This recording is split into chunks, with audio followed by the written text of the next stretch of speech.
life never may be easy, but it certainly doesn't need to be this hard. And there are routes forward. And to me, mindfulness is a fundamental ingredient towards finding greater joy, peace, and not feeling like anxiety is in the driver's seat of your life. That's the big, right? You're not alone. There's a way forward, and mindfulness is a big part of it.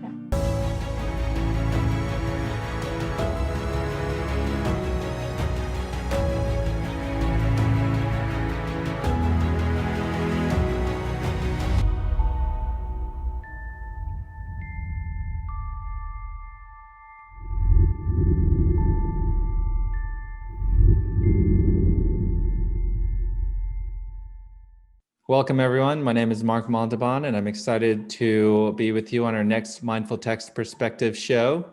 Here with me, I have Kristin Taylor. She has over 20 years of experience in counseling and coaching, and she blends elements of neuroscience, mindfulness, and psychology into her work with her clients. And she works with individuals and teams. She specializes in self-compassion, empathy, and emotional regulation in the face of stress, which we have a lot of today in our world. She's also one of our facilitators here at MindfulText, so we're excited to get to know you and share your knowledge with our audience. Hi, Kristin, welcome. Would you like to share a little bit about yourself? Sure. Thank you for the nice introduction. It's a pleasure to be here. So thank you for having me. Yeah, I think you just pretty much nailed it. But my real passion is working with people to help alleviate emotional suffering. And one of the most fundamental ways to do that is through mindfulness. And so I lead people through really understanding their story and the stories they tell themselves, all the mind chatter and all the beliefs they've cultivated, and look at where those often limited beliefs lead to increased anxiety, stress, and suffering. I think it's such an interesting topic. A lot of people have different views on what mindfulness is. There's so many different definitions, but I'd love to hear what your definition is and how you'd like to explain the topic to our audience. Mm-hmm. To me, it's about being present. So getting back to this idea of people really suffering, struggling, dealing with stress and anxiety, so much of it is the continual chatter, as well as sort of the communication, not even sort of, exactly, the communication between our thoughts and our physiology, particularly in the face of stress when our brains, our amygdala, our limbic system, and our sympathetic nervous system are kind of hijacked, right? We're trying continually to make sense of what's happening. And so from a limited perspective, when we're feeling nervous or overwhelmed, as so many of us are right now, the mind chatter increases and we create stories that we believe.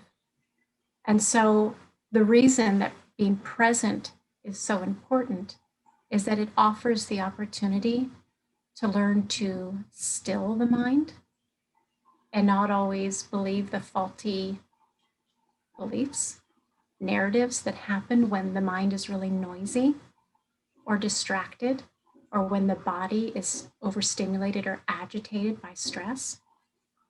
So in doing so, there's greater equanimity, there's greater peace, there's greater joy, there's greater gratitude. So even if it's just a minute of quieting, that's a minute that you've regained in your life where you can feel connected in a way that the chatter just keeps us either numb, distracted, or like I said, suffering. So for me, it's really that being present and in gratitude. And it's the dissolving of fear and anxiety. I love that. And I think being present is such an underrated, I don't know, is it a skill? Is it a type of way of being? I guess both. Yeah, it is both, for sure. Well, I think it's underrated, and it's feels like so much of the noise and the distraction of our worlds is pulling our attention away. Like it really takes the decision to say being present matters to me and to understand the payoff so that you're willing to commit to kind of rewiring, retraining your brain so that you can escape the noise and find those moments of peace. And it's a skill because you have to practice. I remember so well before I was practicing mindfulness, and I would allow these, some people talk about it differently, but I like to refer to them as thought trains. And before I was practicing mindfulness, I remember seeing myself getting so caught up in different thoughts, and you can spend crazy amounts of time allowing yourself to be carried away by thoughts, whether it's positive or negative. So this idea of being present that's one of the ways I think it's underrated, because once people can be more aware of these different thought trains, that's going to change the game for a lot of people. They're seductive. those trains, I mean, other people call it like monkey brain, like all of those looping thoughts, and this is where I love to bring in neuroscience, because I know exactly what you're talking about. But to help people understand that, number one, they're not alone. And number two, there's neuroscience involved. Like the more you are caught in these thought trains or monkey brain or however, whatever the vernacular is that you're using, and understand that the more you do it, the more you're going to do it.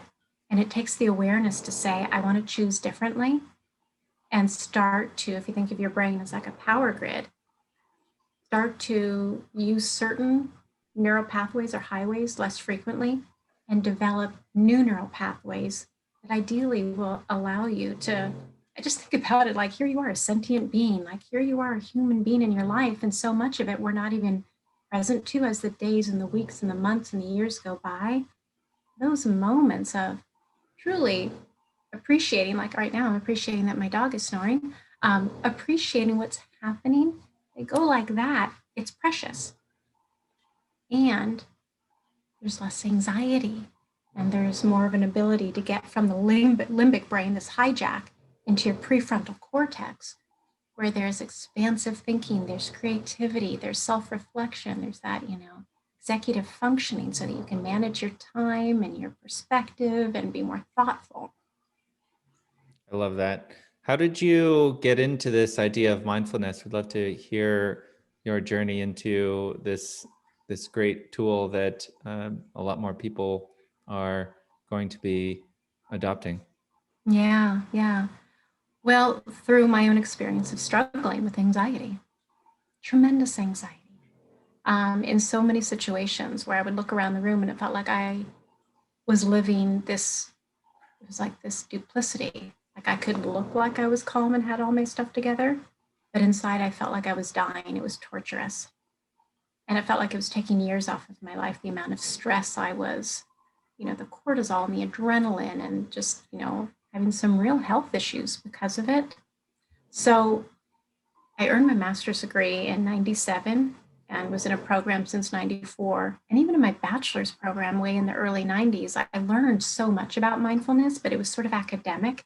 And I would sort of move in and out of a meditation practice. Seeing a practice is giving myself too much credit. I would try and then lose it. And it really wasn't until about 3-4 years ago where there was just so much going on in my life where I was ready to make the choice to say, I just can't. There's just too much happening in my world not to really heed what I know intellectually that this can offer. So I made the decision to really start to not only revisit it, but to commit to a practice. And then the anxiety wasn't like, wow, amazing, I meditated once, it's gone. But man, oh man, my ability to go from a heightened place to greater calmness, equanimity, and presence is so much faster. And my life as a result is so much better. On this same idea, you mentioned meditation. I'm interested to hear how you work with mindfulness and how meditation fits into this idea of mindfulness for you? Yeah. So, are you talking about me personally or when I work with clients? Well, you personally, but it could flow into how your clients use it as well. Yeah. Well, for me, I think of it with mindfulness. I think what can feel overwhelming, it's felt overwhelming to me, and I think can feel overwhelming for the clients I work with, and for so many people that it feels like almost an identity shift. Like, am I going to be a meditator? Like, when am I having the time? And what does that mean about me? And so I think of it as everything counts.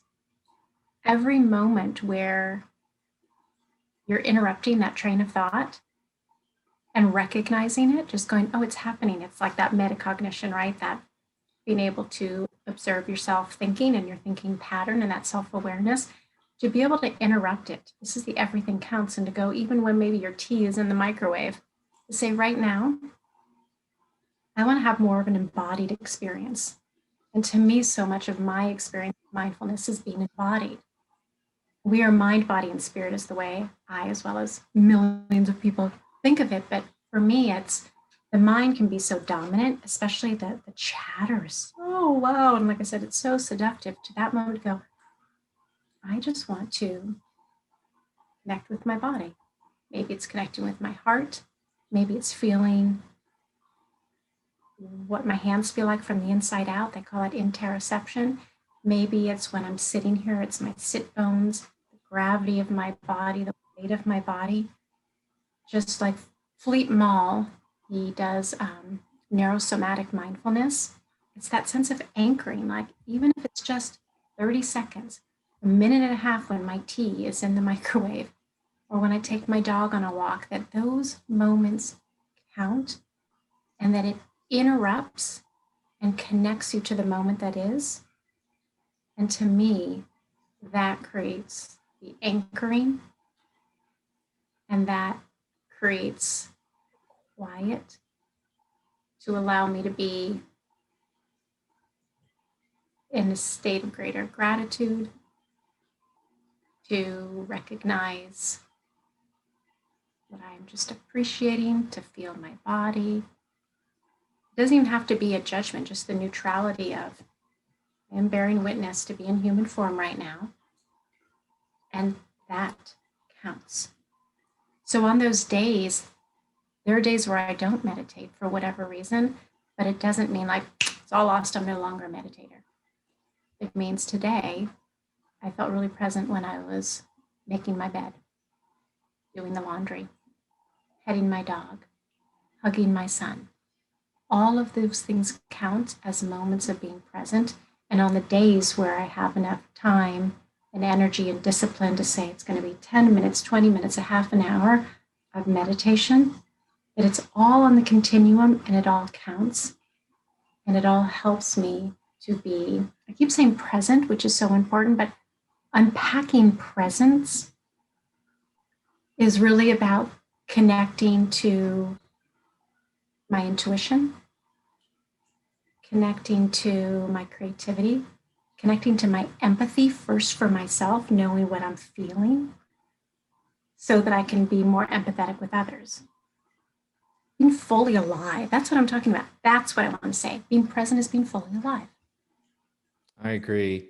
And one story that comes to mind that I'm thinking about, I was in a group session and we were doing a body scan, and one lady came up to speak, and it was after we had brought our attention to our jaw, and it really touches how the power of presence is useful, at least in this one case.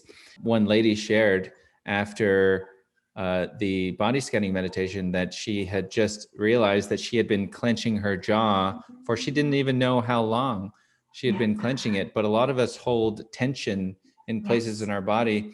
And one example of how this presence can be useful is just to check in and understand where our bodies might be holding tension in its simplest way. It's just one of the best ways to maybe start practicing mindfulness. Are you tensing your neck when you're working, or when you get certain emails, or when something happens? What is your body doing when throughout the day, which is what I think one of the most practical and best benefits of practicing mindfulness. Yes, I agree wholeheartedly. And what I love about that sense of being embodied is that so much, particularly when people are dealing with stress or anxiety, or they find themselves really immersed in these negative beliefs about who they are and what's possible, what's not possible, all these what ifs and oh no, and that thought train, is that when we are able to focus on the body, it takes us away from why am I feeling stressed and just going right into that thought train and that disempowered narrative to where am I feeling stress, where it's not judgment. It's just, like I said, bearing witness, feeling, neutrality. Like a heart pounding in and of itself is not good or bad. It just is. And so it decouples this idea of anxiety from, oh, I'm broken. Oh, there's something wrong with me. Right? So the narrative and the physiology do not need to go hand in hand. And so when you're just tuning in, like when I imagine, oh, my jaw, how long have I been clenching my jaw? There's no sense of pathology or mental health issue. It's just, oh, okay. And then there's greater awareness. And then I imagine she probably felt, if not some pain, but like she had some choice and she could start to relax and connect with herself differently without like, oh, I'm in anxiety because people are judging me, or I'm not going to get this in on time, or I'm running late, or whatever it is. Like, oh, relief, relief. So I'd love to hear a little bit more about how you've worked with your clients. Maybe you have one success story to share, or a story in general that you think would resonate with our audience. Yeah, it's a great question. There's so many successes. One of the more recent ones that I think people might be able to connect to was a time when I was working with a client and she was talking about moving throughout her day. It's just this great, it kind of reminds me of the woman with the clenched jaw. She was moving through her day with this mind chatter about, I'm late, I'm frustrated, what is wrong with me that I'm so impatient? Why am I so miserable? Like there was this whole just story she was telling herself about the level of anxiety and stress she was carrying. And what she said to me is like, through therapy, I think what I might be doing is practicing learned helplessness. I think that's what's happening. I'm practicing learned helplessness. Like it was like packaged and ready for her to say, and that is the story of my flaw, my brokenness.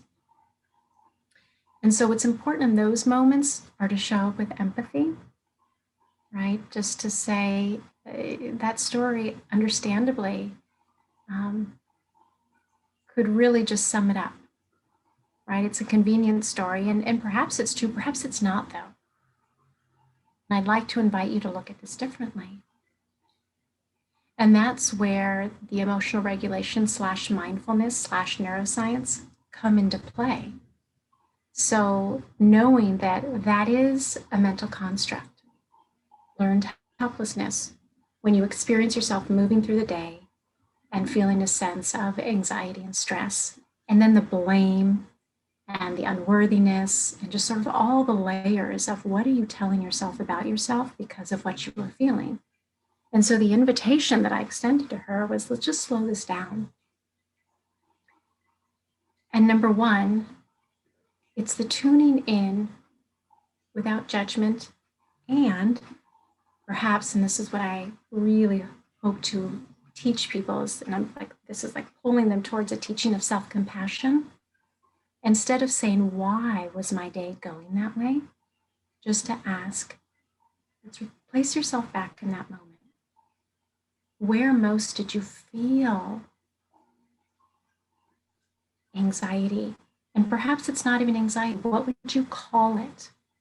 Like elevating people's emotional vernacular. But it's so nuanced. They did a study out of UCLA. It's called affect labeling. And in order for us just to attenuate our emotional experience, it's really important just to simply put a name to a feeling. And we're already well on our way to greater calmness and less suffering. But for her to put a name to it, I don't remember exactly what she did or what word or words she chose to assign to her emotional experience. But then it was like, well, where do you feel that? Where did you feel that in your body?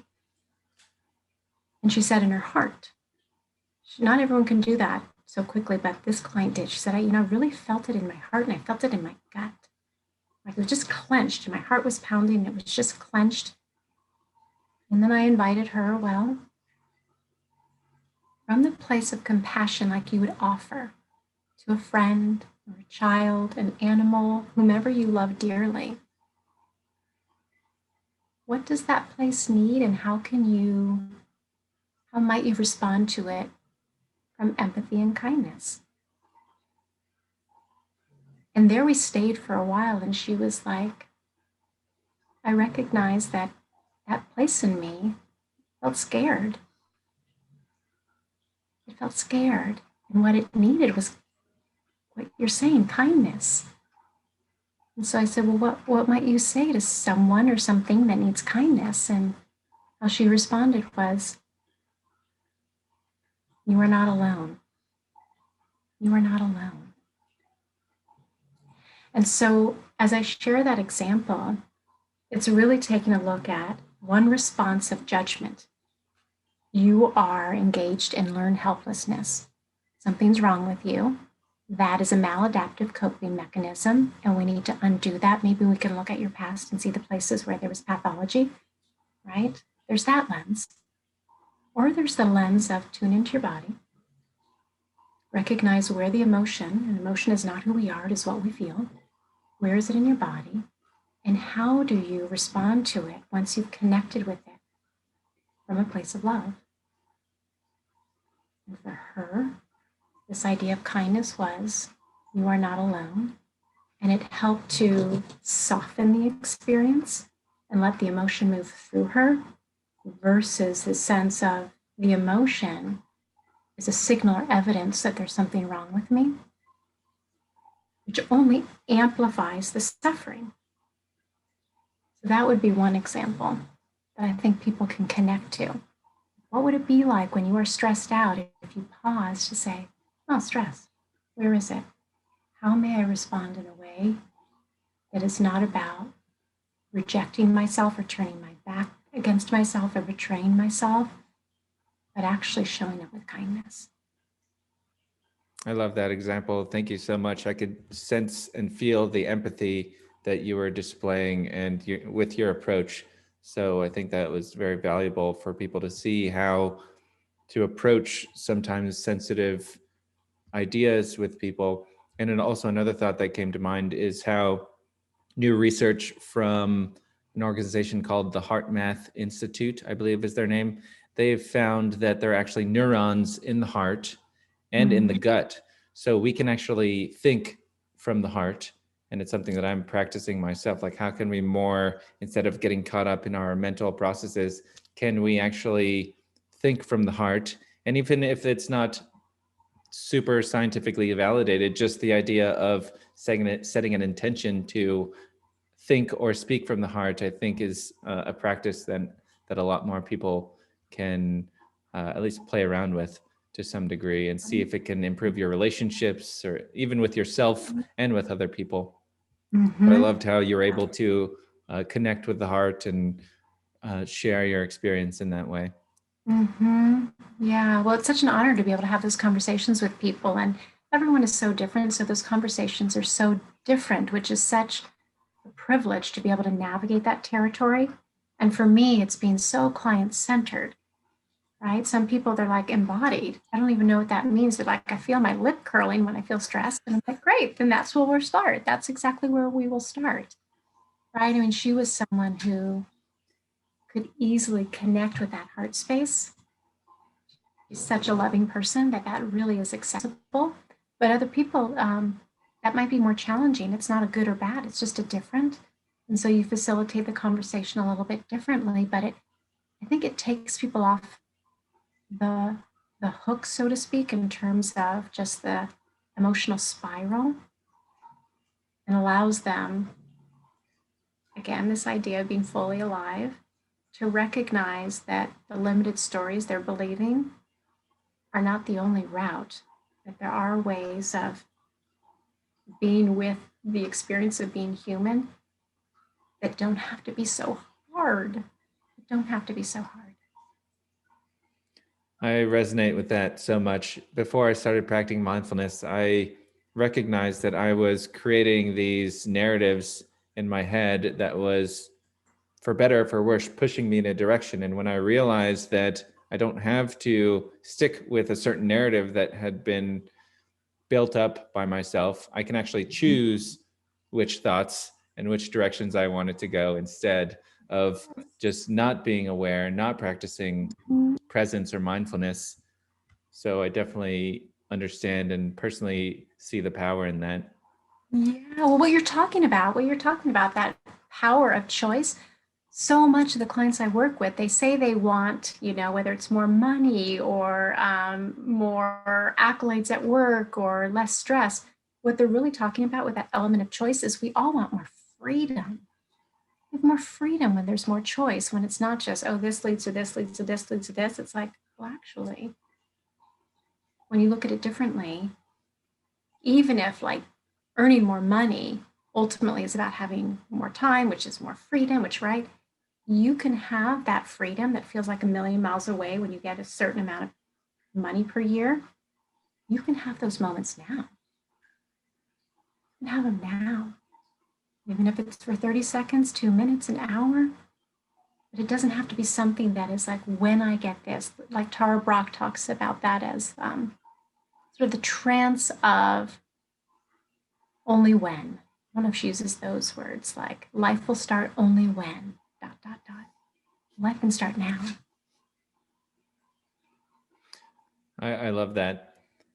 So this brings up the thought of, there are always people that may not understand mindfulness as well and may question it or think of it in a certain way that isn't correct, so to speak.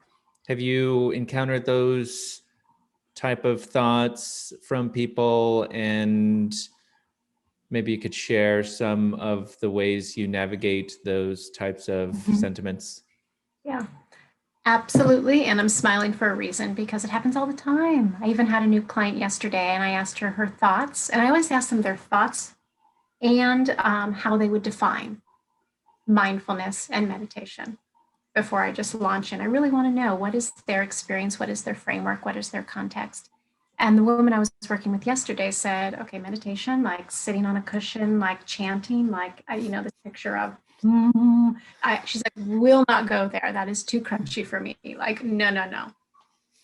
And so to be able to know, well, that is her perception. And so the way that I was her with anyone is to enter her world. So you came with me because here's some of the issues that are causing you stress and strife, and to really connect with those, and to say, let's reframe what mindfulness is in relationship to those, and then talk about it in a way that fits into her worldview. So it's essentially saying the same thing, but contextualizing it into the context of her world, her worldview, and then for me, having just a base understanding of neuroscience to explain that it's not just woo-woo and crunchy, that there is real science behind it, and that it is a fundamental way to start to alleviate the symptoms that she came to me to help her alleviate.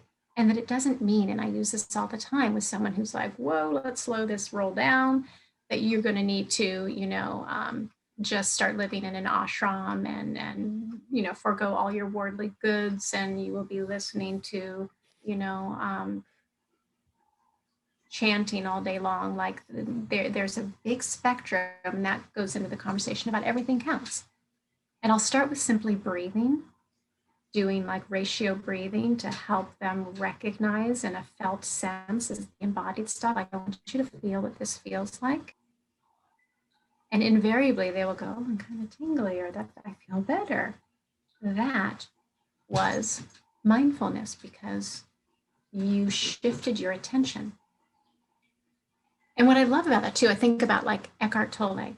One of the things that he says that I really appreciate is like, I wish it weren't, and I'm really paraphrasing here, I don't think he used these exact words, but in essence, he said it really shouldn't be called mindfulness. It should be called mindlessness. Because the mind is like, rah, rah, rah, rah, rah, rah. And if we just quiet, and if that means focusing on how we breathe and counting our breath, people immediately will experience, immediately, meaning 30 seconds to a minute, they will start to physiologically experience relief. And then they're like, okay, so this mindfulness stuff, what were you saying? That's the conversation. And I loved how you mentioned that it can basically be reframed for anybody's specific case. And whether it be for specifically just training your attention, there are mindfulness practices just to increase your ability to focus and be productive. If it's stress, it can be applied to just focus on stress. It doesn't have to be something that's wooey or anything attached to meditation even. It can just be being present in the moment and understanding what kinds of things are taking energy away from you within a specific context. Yes. And if someone is interested in being more effective at work, so we're going to use their language about being more effective at work and how to use some of these techniques to allow increased focus. So that is mindfulness, but the associations sometimes get in the way, so that I have to just understand what are the associations that feel, less than desirable in terms of their relationship to what mindfulness or meditation are. And some of my clients will never meditate, and that's fine, but think of continuing to move the needle. So it's really meeting people where they're at. And then they're like, yeah, I was really present to this, or I just start to hear their language shift and change, or I just tuned in. Like I had a gentleman this morning, he's like, he struggled to really feel, and I use this word and I just assume everyone knows what it means, but it's not that common, embodied. He was so caught in his head in his story. He said, I felt my heart pounding. I woke up in the morning, it was pounding. I think it's been pounding for years, much like the woman with the jaw. That's how I greet the day. And just the awareness of it is such a critical first step to helping to loosen that grip of anxiety, because he could feel it in the body. And then instead of, like I said, going into the story, he could respond to simply the heart rate and simply to focus on breathing to lower it. And what a different start to the day. That's so powerful. And I don't think people understand, well, I think a lot more people are learning, but the amount that our bodies, thoughts, and emotions can be on autopilot is that's, you just made that clear to me more, even how if we're not in a present state, then so much of our thoughts, emotions, and even our body with relation to the jaw, it can go on autopilot. And if we're not paying attention to it and not being aware of the things that trigger us, for example, the things that cause us stress, it can really impact us in ways that we can't really see up front. Right. One of the two things that are two statements that I say a lot, and I wish I knew the origin better. I don't know if our listeners or if you have heard, but I often say the issues are in our tissues. I did not make that up.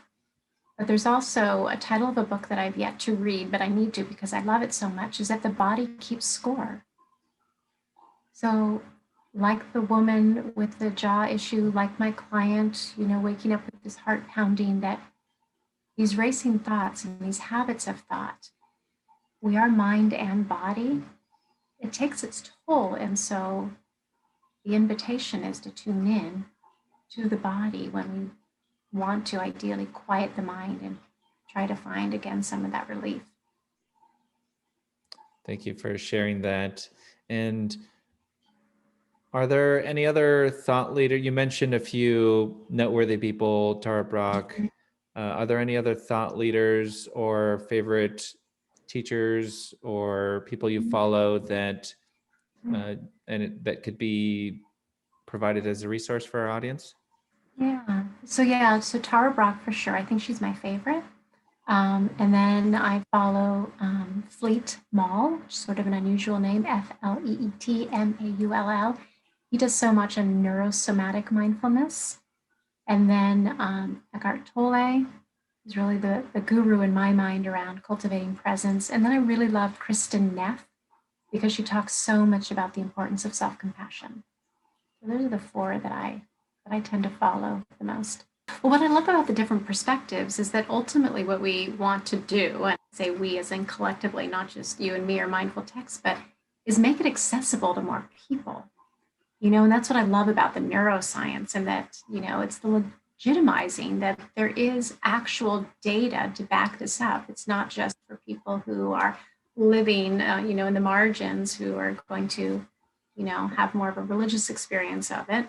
And that in business, like if you're talking about maximizing and optimizing and synergizing and all those buzzwords, like mindfulness needs to be part of that conversation. I completely agree. So we're nearing our end of time here, and I would love for you to now answer our last question that we ask all of our speakers. Mm-hmm. What is your biggest takeaway that you'd like for our audience today?